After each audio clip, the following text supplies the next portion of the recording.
नमस्कार दोस्तों, welcome to market क्या लगता है। आज के इस वीडियो में हम डिस्कस करेंगे निफ्टी और बैंक निफ्टी का ईओडी सेटअप क्या है और साथ में डिस्कस करेंगे इंट्राडे में कौन से लेवल के ऊपर बुलिश और किस लेवल के नीचे बेरिश देखना चाहिए। और हाँ, आज हमारे साथ काफी स्पेशल मंगेश भाई हैं जो कि ऑप्शन में काफी बढ़िया काम करते हैं और खासकर ऑप्शन बाइंग में। सो वेलकम मंगेश भाई। नमस्कार। अच्छा, तो उस पे हम थोड़ा और बात करेंगे कि ऑप्शन में कैसे आपको बाई करना चाहिए और क्यों बाइंग के लिए, क्यों सेलिंग के लिए नहीं, और वो सब पे थोड़ा डिटेल में, और आपका जो स्ट्रेटजी है जिसके बेस पे आप लेते हो ऑप्शन, जैसे आपने लास्ट ये 2-3 दिन में आईटी में बहुत सारे इंफोसिस में बनाया, HCL टेक, उसके बाद HCL टेक में आपने बनाया, OFSS, ये सब पे थोड़ा हम बात करेंगे कि क्या मेथड है और बायर साइड यानी किस पे फोकस करना चाहिए। सो उसके पहले हम थोड़ा जो रेगुलर जो होता है कि निफ्टी का लेवल और बाकी सब जो अगर बजिंग सेक्टर ये सब पे बात कर लेते हैं। तो सबसे पहले स्टार्ट करते हैं निफ्टी से। आज Nifty almost 200 point positive close दिया और bank Nifty 448 point positive close दिया। सो कंसेक्यूटिव अगर हम बात करें, लास्ट जो कंसोलिडेशन का जो ब्रेकआउट है उसके बाद का जो ब्रेक जो हुआ कंटिन्यूअस 2 दिन से एक अप ट्रेंड में है। तो उससे हम सबसे पहले हम ईओडी का एक चार्ट देखते हैं निफ्टी का। ये ईओडी का चार्ट था जहां पे ये कंसोलिडेशन बहुत बढ़िया हुआ था और उसके बाद ये ब्रेकआउट जो हुआ 21,720 का, जो बार बार बोलते थे कि अगर ये ब्रेक किया तो पॉसिबल एक अपसाइड मूव आपको 22,381 तक दिख सकता है। और वहां से अभी तक यानी ब्रेकआउट के बाद से ऑलमोस्ट 300 पॉइंट का मूव आपको आया है। अब क्वेश्चन होता है कि क्या ये ट्रेंड कंटिन्यू रहेगा। सी, अभी अगर ब्रेथ की बात करें तो ब्रेथ के हिसाब से अगर देख रहे हैं तो अभी भी कंफर्टेबल जोन है। हाँ, वो ब्रेथ का भी हम देखेंगे, लेकिन ब्रेथ कंफर्टेबल है, बाइंग है, इधर दिख रहा है कि हाँ की बाइंग में है। अगर यहां से ये ट्रेंड कंटिन्यू रहता है तो पॉसिबिलिटी 22,381 जा सकता है। सो क्या ये कॉलम सेम कॉलम में जाएगा, ये तो कोई नहीं बता सकते। सेम कॉलम में जाएगा, ये रिट्रेस होगा। हाँ, लेकिन अगर यहां से अगर रिट्रेसमेंट होता है, अब सी रिट्रेसमेंट का मतलब क्या, सैलो एक आप बोल सकते हो कि एक थोड़ा प्राइस नीचे आया और उसके बाद फिर से अगर ब्रेकआउट देता है तो वो एक इंटरेस्टिंग यहां पे फिर से दिख रहा है। बिकॉज बेयर जो ये एंकर का जो फॉलो थ्रू है वो एक यहां पे फॉर्मेशन दिख रहा है। बट ओवरऑल चार्ट सेटअप अभी भी बुलिश है, कोई उसमें डाउट नहीं है। अब अगर बात करें निफ्टी बैंक का ईओडी का ही हम पहले बात करते हैं, आज इंट्राडे से स्टार्ट नहीं करके ईओडी से। सो करेंट चार्ट सेटअप बुलिश हो चुका है बिकॉज लो पोल ये ट्रिगर हुआ है और अगर ये जो 45 डिग्री ट्रेंड लाइन है इसको अगर ब्रेक करता है यानी 48,265, तो ये एक बड़ा मूव आप पॉसिबिलिटी है कि फ्यूचर में ये आने का। बट अगर ये कॉलम ऑफ फिक्स यानी यहां से 2 पॉसिबिलिटी होते हैं, ये तो सेम कॉलम में अगर जाता है तो एंकर कॉलम और 100% पोल या इस सब का फॉर्मेशन हो सकता है। दूसरी पॉसिबिलिटी क्या कि एक फॉर्म हो, उसके बाद फिर से रिट्रेस हो और फिर ब्रेकआउट हो, तो ये एक पॉसिबिलिटी ट्रिपल टॉप की भी हो सकती है। तो ये सब है, लेकिन ओवरऑल चार्ट सेटअप क्या है, चार्ट सेटअप बुलिश है। प्राइस ने मूविंग एवरेज के नजदीक सपोर्ट लिया है, तो ये इंडिकेट करे कि जब यहां पे सपोर्ट लिया है और डिस्पैरिटी कुछ दिन से, ये जो डिस्पैरिटी था जो हम बोल रहे थे कि अभी यहां पे कॉलम कंसोलिडेशन होने वाला है। क्यों, reason behind this, column consolidation नहीं हुआ, कुछ नहीं हुआ और अब ये खत्म हो चुका है। अब इसके बाद का ब्रेकआउट आपके लिए बहुत बढ़िया हो सकता है। अब अगर इंट्राडे की बात करें निफ्टी का, तो ये रेंज ब्रेकआउट और उसके बाद ये ट्रेड कंटिन्यू है। तो कल के लिए जो लेवल है, अगर प्राइस 22,170 के ऊपर अगर सस्टेन होता है तो पॉसिबल एक अपसाइड मूव जो कि 237 और हायर भी आपको मिल सकता है। डाउनसाइड मूव अगर 22,050 के नीचे अगर सस्टेन होता है तो पॉसिबल 21,927 तक आपको दिख सकता है और 800 तक। बट 800 एक अब मेजर आप बोल सकते हो कि जहां रेजिस्टेंस है तो वो एक सपोर्ट का काम करेगा। सो बैंक निफ्टी अगर 48,400 के ऊपर अगर सस्टेन होता है तो पॉसिबल एक अपसाइड मूव आपको मिल सकता है और डाउनसाइड मूव अगर 48,140 के नीचे अगर सस्टेन होता है तो एक कल के लिए एक बेयरिश। तो दोनों लेवल पे आप ध्यान रखिए। और हाँ, आप ओआई चार्ट यानी टोटल ओपन इंटरेस्ट, ये भी चार्ट देखना बहुत जरूरी है कि क्या इंडिकेट कर रहा था। तो यहां पे हम निफ्टी का प्लॉट किए और चलो 28,800 ही देख लेते हैं कि क्या ये हो रहा है, या 900 भी चलेगा, उससे कुछ फर्क नहीं पड़ेगा, बिकॉज 800 में अगर आया है तो शायद 900 में भी रहेगा। और यहां पे हम जो ब्रिक साइज जो लेते हैं 0.5 का ब्रिक साइज लेते हैं और उसके बाद अप्लाई टेम्पलेट स्मार्ट डाउन लगाए। तो ये पूरे आज ये एक था। मॉर्निंग में यस थोड़ा सा यहां पे एक दिखाया कि एक सेल, यानी आप बाई साइड अगर आप हो तो आप निकल जाओ, लेकिन सेल इंडिकेट नहीं किया। तो ये आपका सबसे पहले ये जरूरी है कि एटलीस्ट ये इंडिकेट कर रहा है कि आपको पुट साइड अभी नहीं बैठना है। आपको अगर बैठना भी है तो कॉल साइड बैठो, लॉन्ग साइड यानी बाई साइड। और उसके बाद ये ऑलमोस्ट 11 बजे से लेकर और लास्ट तक 3:30 तक वन साइड अप साइड आपको दिखाया, बिकॉज अप यानी अपर बैंड को ये टेस्ट करते रहा। तो ये एक बहुत बढ़िया, ये भी एक सेटअप है जो हम बार बार डिस्कस करते हैं कि अगर आपको ऑप्शन बाइंग अगर करना है तो अगर आपको अपर बैंड अगर ब्रेक करता है तो आप ऑप्शन बाइंग की तरफ देख सकते हो, जो कि प्योर इंट्राडे, इसके बेस पे आप कैरी फॉरवर्ड मत करो और इंट्राडे में ये अपॉर्चुनिटी आप ले सकते हो। तो इस पे भी हम मल्टीपल वीडियो बनाए हैं और उस पर डिस्कस भी किए हैं। अब अगर ओआई के हिसाब से अगर थोड़ा देखते हैं कि ओपन इंटरेस्ट क्या इंडिकेट कर रहा है, तो निफ्टी में यस अभी जो है 22,000 का पुट ओआई सबसे ज्यादा है।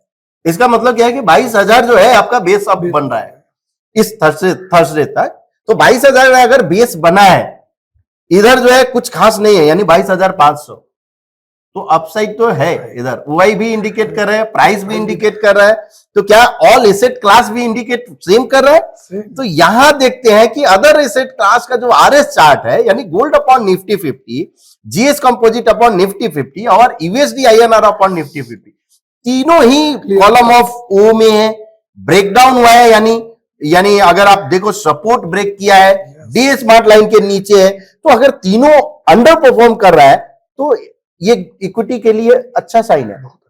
और अगर अच्छा साइन है तो कहां तक ये अच्छा साइन है, ये जैसे जैसे ये अंडर परफॉर्म करते रहेगा, अपना काम है इक्विटी के साइड जो आउट परफॉर्म करे उधर देखो कहां तक जाएगा, कब तक जाएगा, कितना जाएगा, इस पे ध्यान देने की जरूरत है, बिल्कुल जो हम यस। अब देखते हैं बजिंग सेक्टर। कुछ दिन पहले रेलवे को हमने ये इंडिकेट किया था कि रेलवे बजिंग सेक्टर में दिख रहा है, और आज या लास्ट 1-2 दिन से तो आप रेलवे देख ही रहे हो कि क्या आउट परफॉर्म कर रहा है। तो वैसे ही हम थोड़ा बजिंग सेक्टर का जाके देखते हैं कि आर जोन में क्या इंडिकेट कर रहा है, और एक एक अगर हम थोड़ा एक एक करके हम देखते हैं, और मेरा देखने का थोड़ा सा हम अलग देखते हैं कि एवरेज क्या है। अभी यहां पे होटल्स अभी भी है, होटल्स पे जान चाहिए। अब ये आईटी जो है सॉफ्टवेयर हार्डवेयर नहीं है, यानी सॉफ्टवेयर में जो है ये बजिंग में है। तो आपको देखना है अभी जो हार्डवेयर का जो बनाता है उसमें नहीं ध्यान देना है, सॉफ्टवेयर के साइड आपको देखना है। और उसके बाद ऑयल गैस नहीं, अभी हम बोल सकते हैं यस रेलवे है, रेलवे भी है अभी भी दिखा रहा है। उसके बाद एनर्जी इंडेक्स आपको दिखा रहा है, आईटी तो है ही आपका। और उसके बाद अगर हम देखें तो short of IT software he bar bar, hotels आपका आ गया ये। उसके बाद आपका पीएसयू बैंक इंटरेस्टिंग दिख रहा है मंगेश भाई। पीएसयू बैंक अगर यहां आउट परफॉर्म अगर यहां से किया तो ओवरऑल क्या है, बैंक भी है, बैंक का चार्ट दिख रहा है कि इंटरेस्टिंग दिख रहा है, और पीएसयू प्राइवेट बैंक दोनों पे नजर रखना जरूर चाहिए कि कौन सा बैंक आपका आउट परफॉर्म या अंडर परफॉर्म कर रहा है। छोटा सा आपको बात बताऊं, कल एचडीएफसी बैंक का रिजल्ट भी उसमें, one of the leader of bank Nifty. तो पॉसिबिलिटी है कि ब्रेकआउट या किसी भी साइड हो सकता है कि रिजल्ट से पहले। ये रहा ओवरऑल कि आपका बजिंग सेक्टर, निफ्टी और बैंक निफ्टी का लेवल, और ओआई के हिसाब से और अदर एसेट क्लास के हिसाब से क्या दिख रहा है। तो आप अब जो है हम डिस्कस करते हैं, सबसे थोड़ा समझने की कोशिश करते हैं कि ये जो मेथड जो यूज करते हैं वो कैसे करते हैं। और बाइंग साइड आप जनरली आप देखते हो, करेक्ट? बाइंग साइड देखते हैं। अच्छा, तो आप क्या देखते हो, और जो आप लेते हो मोमेंटम कैसे यानी आपका आता है, जैसे आप बाई करते हो वो थोड़ा अच्छा मूव आता है, ये सब थोड़ा डिटेल में थोड़ा बता दे। जैसे आपने वीडियो के शुरुआत में ही बता दिया कि ऑप्शन के लिए टाइम डी के बहुत इंपॉर्टेंट, बाइंग के लिए टाइम डी के बहुत इंपॉर्टेंट रहता है। हाँ आपको एंट्री सही टाइम पे मिलनी चाहिए। अगर आपने एंट्री लेने के बाद टाइम निकलते गया तो आपका प्रीमियम घटने वाला है। हाँ सो इसके लिए आपको एंट्री पिन पॉइंट लेनी चाहिए। तो वो पिन पॉइंट एंट्री कैसे मिले, उसके लिए बहुत से तरीके हैं, उसमें से एक तरीका आपको आज बताता हूं मैं। तो इसलिए यानी जो टाइम डीके जो बायर्स के लिए यानी दुश्मन है और सेलर्स के लिए दोस्त है। बढ़िया है एकदम। तो आप उस दुश्मन से कैसे बचना है वो सिखाइए। यस, ठीक है, कोशिश तो, करेंगे बचने की। ठीक है, तो एक तरीका तो कैसे क्या आप थोड़ा कहाँ से स्टार्ट करें? जैसे आपको पता है राजू भाई, मैंने इससे पहले भी टॉप डाउन पे वीडियो बनाया था, टॉप डाउन अप्रोच पे। तो मेरा थियरी सेम है। ओके, मेरा थियरी इज दैट पहले मैं टॉप डाउन अप्रोच में कौन सा सेक्टर आउट परफॉर्मर है वो चेक करता हूँ। ठीक है, उसके बाद में वो सेक्टर का स्टॉक कौन सा आउट परफॉर्मर है वो चेक करता हूँ। ओके, और उसके बाद में उसका आने वाला एटीएम। जैसे अभी परसों की बात बताते हैं। हाँ, जैसे थर्सडे को आप इवनिंग में इन्फी और टीसीएस के रिजल्ट लग गए। ओके, उसके बाद में मंडे मॉर्निंग में आईटी में एक जोर से रैली आ गई। ठीक है, और पूरे दिन फ्राइडे का बजिंग सेक्टर रहा आईटी आउट परफॉर्मर। तो उसमें अगर आप देखोगे तो वो जो रैली चली उसमें फ्रंटलाइन आईटी चले। लेकिन फ्रंटलाइन आईटी के सिवा भी और स्टॉक है ना आईटी में। अगर आईटी सेक्टर में बजिंग है तो बाकी के स्टॉक पे भी इंपैक्ट आएगा। तो हमारे पास एक डिफाइनेज आईटी करके इंडेक्स है। तो यानी थोड़ा एक बार थोड़ा प्रोसेस फिर से आप अगर बताएं, जैसे कैसे यानी आप सेक्टर कैसे आइडेंटिफाई, जैसे आपने बोला कि सेक्टर आइडेंटिफाई करने के लिए हमारे पास आर जोन है। ठीक है, आर जोन में एक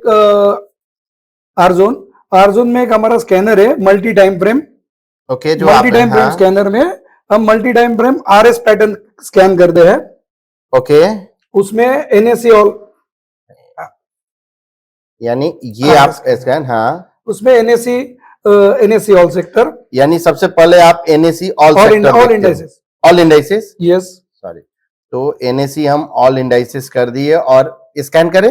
हाँ, इसको निफ्टी 50 के अगेंस्ट। निफ्टी 50। सो इसका मतलब क्या है कि आप आरएस देख रहे हो कि निफ्टी 50 के अगेंस्ट कौन सा है। ठीक है, अब यहाँ पे ये फ्लाइंग और ये सब थोड़ा डिटेल में नहीं करते। ठीक है, कमेंट पे जाना है, उसमें जो ऑल बुलिश है वो हमें देखना है।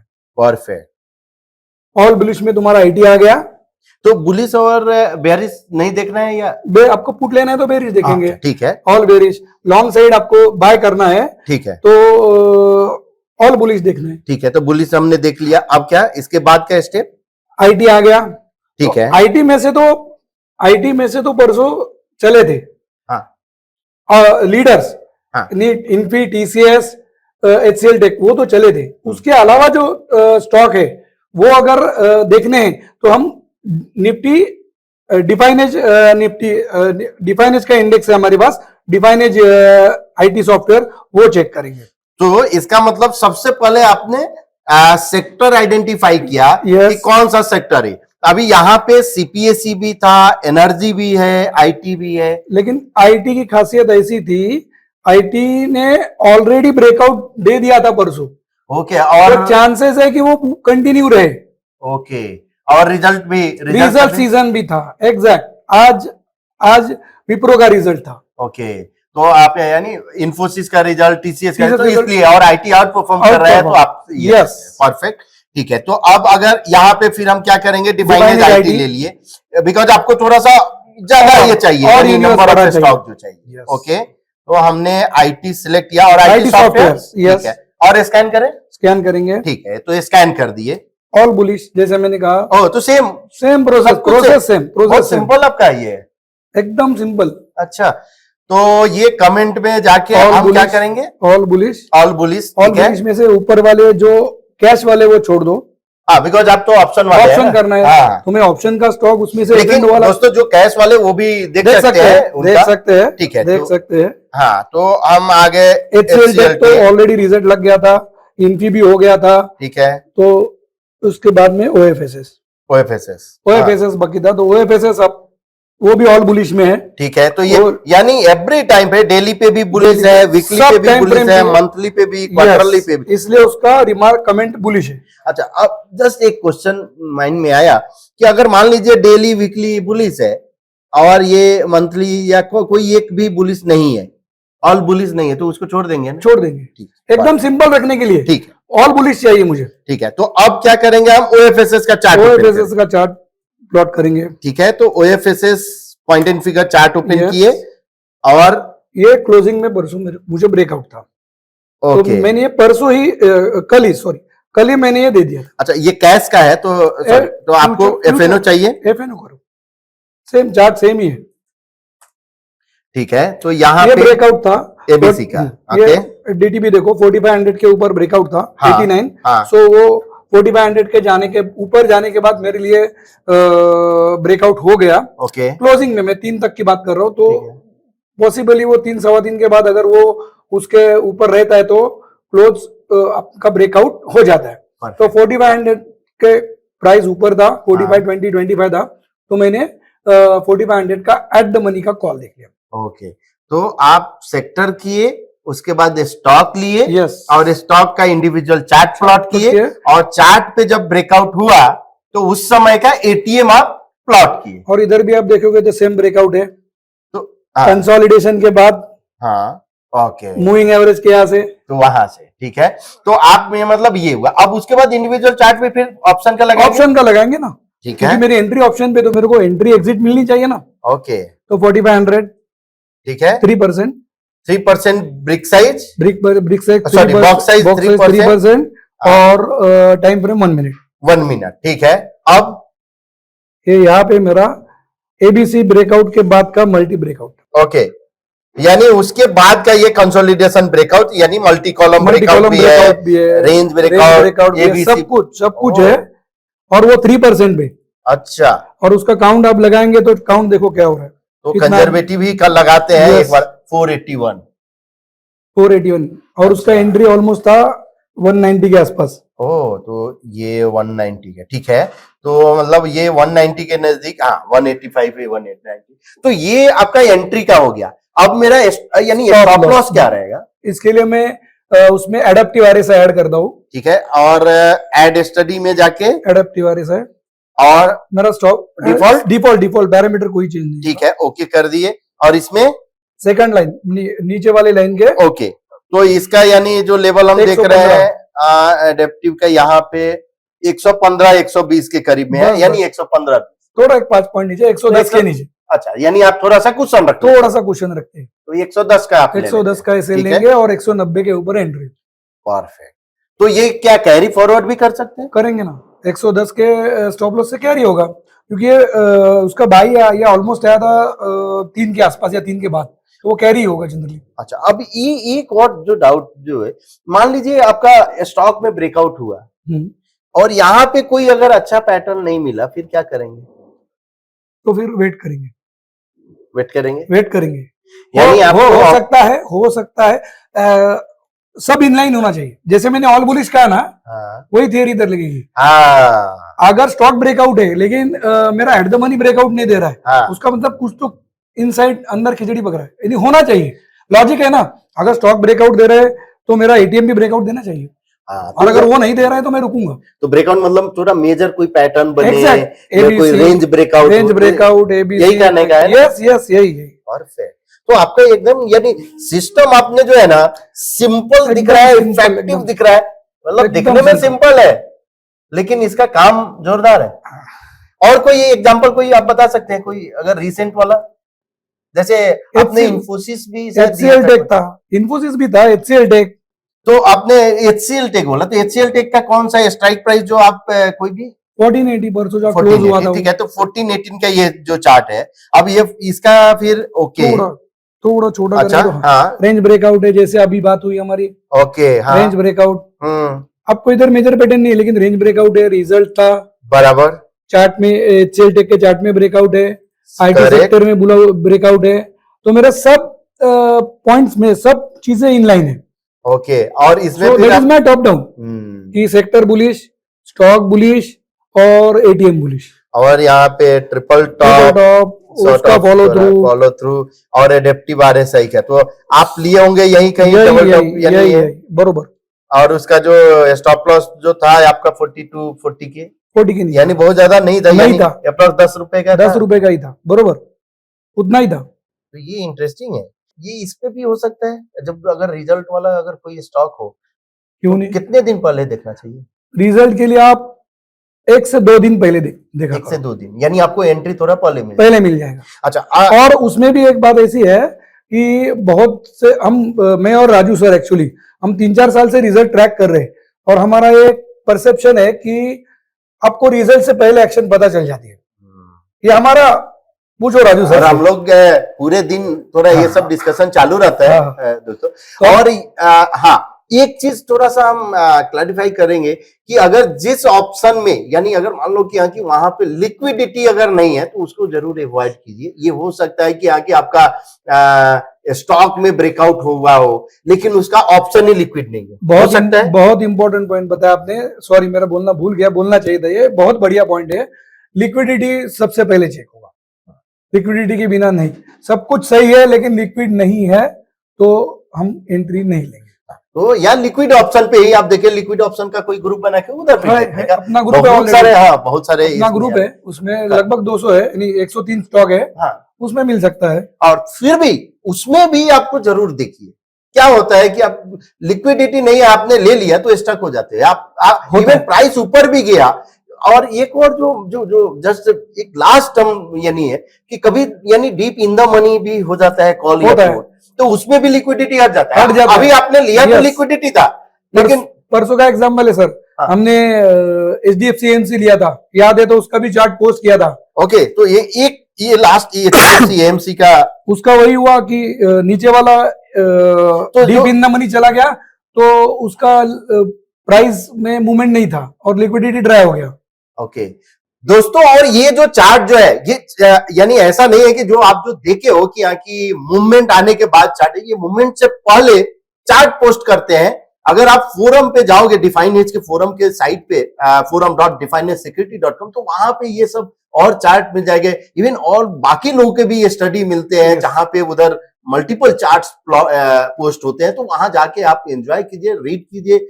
ओके मंगेश जी, हम समझ तो लिए कि ये सब यानी एकदम सिंपल स्ट्रेटजी है। आप जाके केवल एक RS रन करते हो, उसके बाद ऑल बुलिश आप देखते हो, फिर सेक्टर यानी सेक्टर हो गया, उसके बाद फिर स्टॉक देखते हो कि उस सेक्टर का स्टॉक में कौन सा ऑल बुलिश है, और आप डेली, वीकली, मंथली, क्वार्टरली सब पे आप कर दिए ऑल बुलिश हो बराबर।